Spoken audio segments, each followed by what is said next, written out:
Бисмиллах, салату вассаляму аля расулиллах, ва аля алихи ва асхабихи ва ман валя. Пусть Аллах примет наше поклонение, простит нам наши грехи и мертвит, будучи мусульманами, словами ля иляха илляллах, Мухаммад Расулуллах. По милости Аллаха мы уже прошли треть пути и осталось еще 2/3. Из-за этого это вот такой отчетный период, скажем, и мы для себя должны сделать какой-то отчет, мини-отчет. Да? Вот за эти 10 дней месяца Рамадана, что изменилось в моей жизни? Как вот этот Рамадан, который я так долго ждал, этот драгоценный гость, он повлиял на мою жизнь? Вот об этом мы, конечно же, должны задуматься. И сегодня хотел бы затронуть один хадис пророка Мухаммада, саллаллаху алейхи вассалям. Это хаккуль муслим аляль муслими хамс. То есть право мусульманина на другого мусульманина их 5. 5. Да? Почему? Потому что мы во время Рамадана, да, стараемся именно в поклонении. Да? То, что именно вот поклонение, то, что касается намаза, уразы, чтения Корана, да, зикры, это мы все стараемся. Но иногда бывает такое, то, что мы права мусульман забываем. Права мусульман забываем. И это тоже очень важно. Например, кто-то опаздывает на намаз, да, и он просто легко может перекрыть кого-то на своей машине, да, и все, что хочет, делает. Но по причине твоей машины ты сколько вреда можешь принести. Из-за этого сегодня я хотел бы остановиться на этом хадисе и сказать 5 прав мусульман на другого мусульманина. И первое это что? Радус салям. То есть это ответить на салям. Почему? Потому что если мусульмане встречаются, то они что делают? Они здороваются. И как мы уже знаем, сказать ассаляму алейкум, да, то есть поздороваться, это является сунной. И ты за это получишь награду. Как пророк Мухаммад в другом хадисе сказал, если ты скажешь ассаляму алейкум, ты за это получишь 10. Если скажешь ассаляму алейкум ва рахматуллах, то есть добавил, да, то за это ты получишь 20. Если ты скажешь ассаляму алейкум ва рахматуллахи ва баракатуху, то ты за это получишь 30 наград.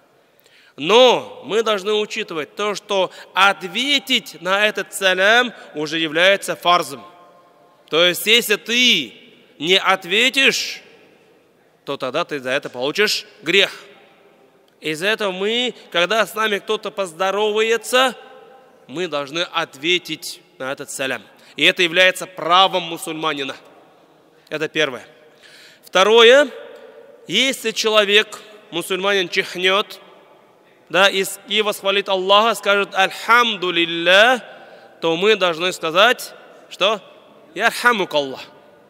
«Ярхамук Аллах», то есть пусть Аллах проявит свою милость к тебе. «Ярхамук Аллах». Знаете, вот то, что касается здороваться, да, или, например, сказать «Ярхамук Аллах», это же не просто слова какие-то, это еще дуа друг за друга. То есть, когда мы говорим «Ассаляму алейкум ва рахматуллахи ва баракатуху», ты же не просто говоришь «Привет, здравствуй». Нет, ты за своего брата или же за свою сестру делаешь дуа. То есть, мир тебе, да, милость Аллаха и Его благословение. Мы так делаем дуа. Или когда мы говорим «Ярхамук Аллах», пусть Аллах проявит по отношению к тебе свою милость, это тоже дуа. И мы не должны забывать, если человек делает дуа за своего брата или сестру, то ангелы говорят «Амин» и тебе того же. Из-за этого вторым правом является, если брат мусульманин чихнет, и он восхвалит Аллаха, скажет «Альхамдулилля», то мы должны сказать «Ярхамук Аллах». Третье. Если наш брат или сестра позовет, то мы должны ответить на этот призыв. И вот это как раз таки месяц Рамадан, да?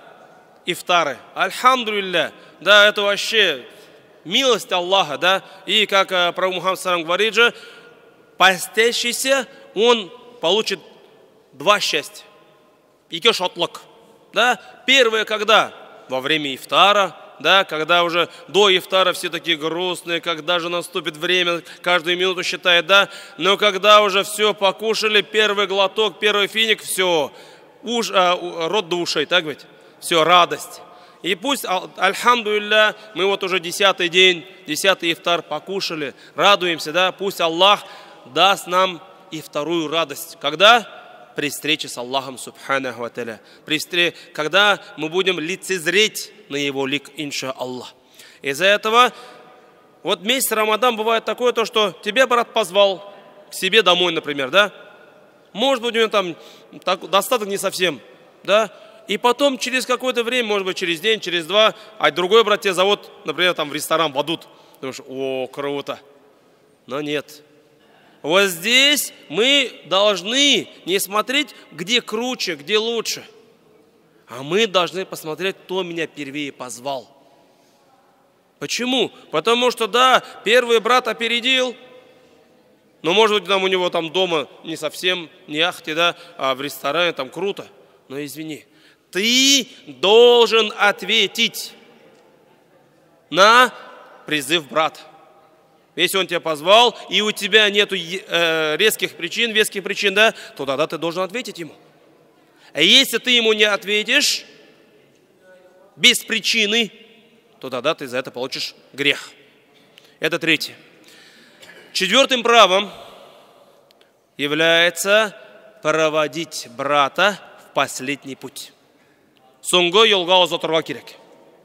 Это тоже милость Аллаха по отношению к мусульманам. Потому что когда мы собираемся на джаназа намаз, когда мы собираемся проводить на последний путь брата или сестру, это милость и к умершему, и тому, кто провожает. Почему? Потому что человек, который умер, да, то мы за него делаем дуа.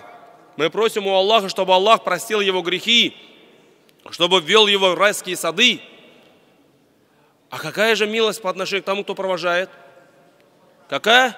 Это напоминание для нас.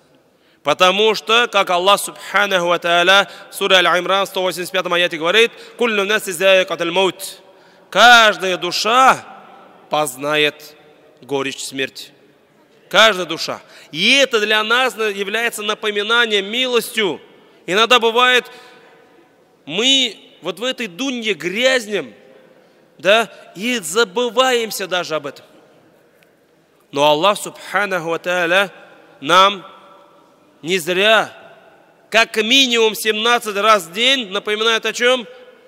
Малики яумиддин, царь судного дня. То есть мы с вами при чтении суры Фатиха в каждом ракаате напоминаем себе, будет же судный день, будет встреча с Аллахом, будет расчет.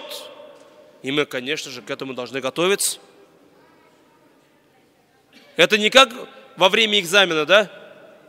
Завтра же экзамен, надо готовиться, все, целую ночь не спишь, готовишься, да?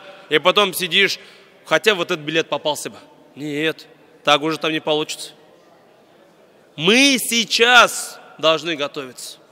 И альхамдулилля, Аллах Субханаху ва Тааля дал нам такую возможность. Месяц Рамадан, месяц благих дел, месяц милости, месяц терпения, месяц прощения. Альхамдулилля.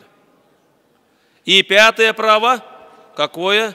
Если брат придет к тебе за советом, да, может быть, он посмотрит по сторонам, и это уже означает то, что это что-то личное, аманат, да, ты уже не имеешь права кому-то об этом рассказывать.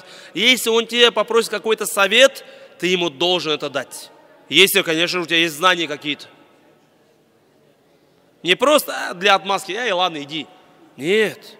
Мы, когда брат пришел к нам посоветоваться, мы ему должны дать дельный совет, а не просто так.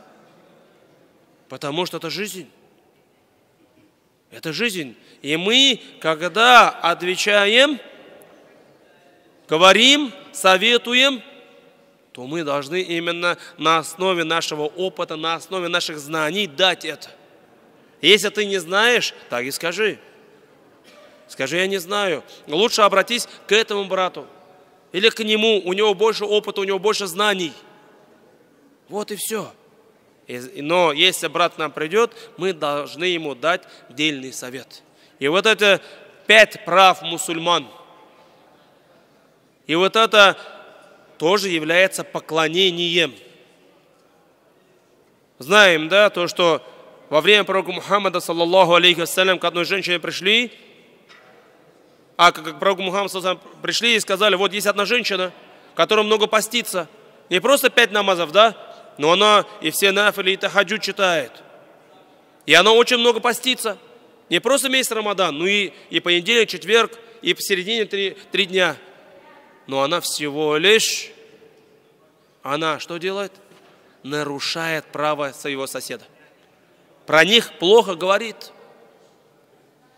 Из-за этого мы не должны смотреть только на наши намазы, посты, то, что я зикр делаю, Коран читаю. Нет, мы еще не должны забывать про права наших братьев. Из-за этого давайте помнить об этом. Пусть Аллах примет наше поклонение, простит нам наши грехи и умертвит, будучи мусульман, словами ля иляха илляллах, Мухаммад Расулуллах, и введет в райские сады Фирдаус. Субханаллах бихамдик, шаду ля иляха илля ант, астагфиру ва илейк. Джазакум Аллах хайран. Аллаху акбар, Аллаху акбар. الله أكبر الله